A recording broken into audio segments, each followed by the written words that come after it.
All right, I'm Ira from Yo La Tengo. I'm Georgia from Yo La Tengo. Nice to meet you.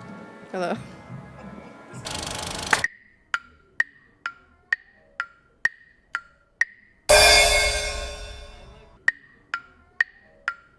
We just enjoy it. I mean, I wish there was a more profound answer than that, but we get together a lot in at our practice space in Hoboken.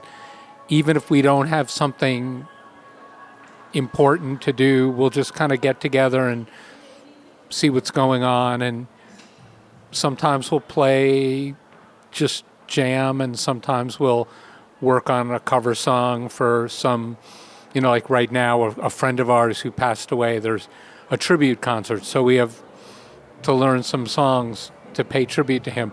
So it could be learning a cover song, or it could be just jamming, and eventually a record comes out.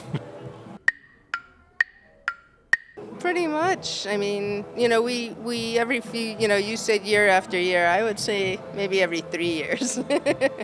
But we do a lot of things in between, even when we're not making a new record. As Ira said, we have, various odd things we like to get involved with. Some movie soundtracks sometimes, and we did a piece for an Allen Ginsberg.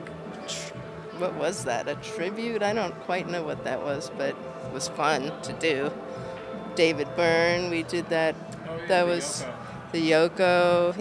Various people ask us to do interesting things, and if we have time, we're like, sure. So. I'll be sitting in with a Grateful Dead cover band when I get home.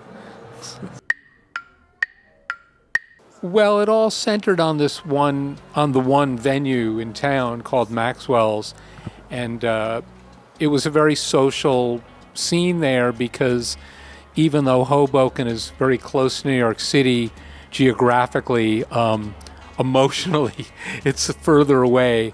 So it would be the same people, especially, as time went on, Maxwell's got more legendary and more out-of-town bands played there, but when we moved there in the very early 80s, it was just the same people at every show, and it was very supportive. I mean, I think when our band formed, we were terrible.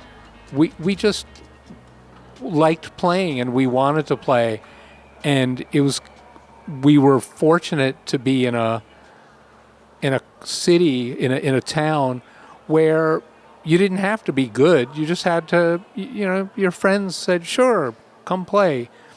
So we did. Honestly, not as much as we like doing our own shows. We have so many records, and we play most of the songs we've ever written. Not close to all of them, but a lot of them. And every show will be different from the one before and the one after it. And it's kind of fun to pull out some kind of, we're in a town and a friend of ours is there, and we'll bring our friend on stage with us and play a cover song together. And, certain things that just don't lend themselves to being done at festivals. So it's a different way of playing, and it's fun as a change of pace. But I would say my preferred way is our concerts. I don't think I feel necessarily that my politics have changed that much.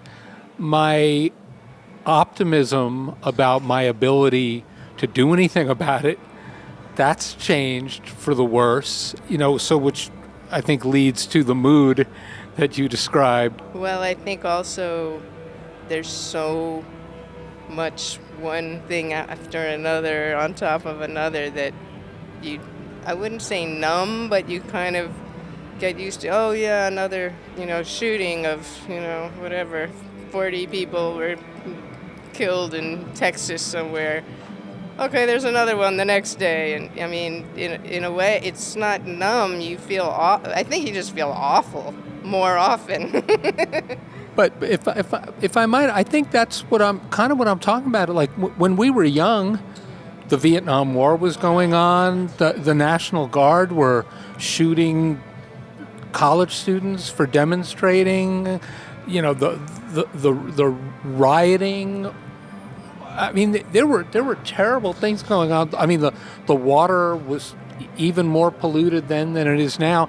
But there was that feeling of being young and we can make this world a better place. And I feel like now it's more like we can take care of. I can take care of George and James and our crew and hopefully some of our family, and don't feel the same sense of optimism that things can get better. All right, good talking to you.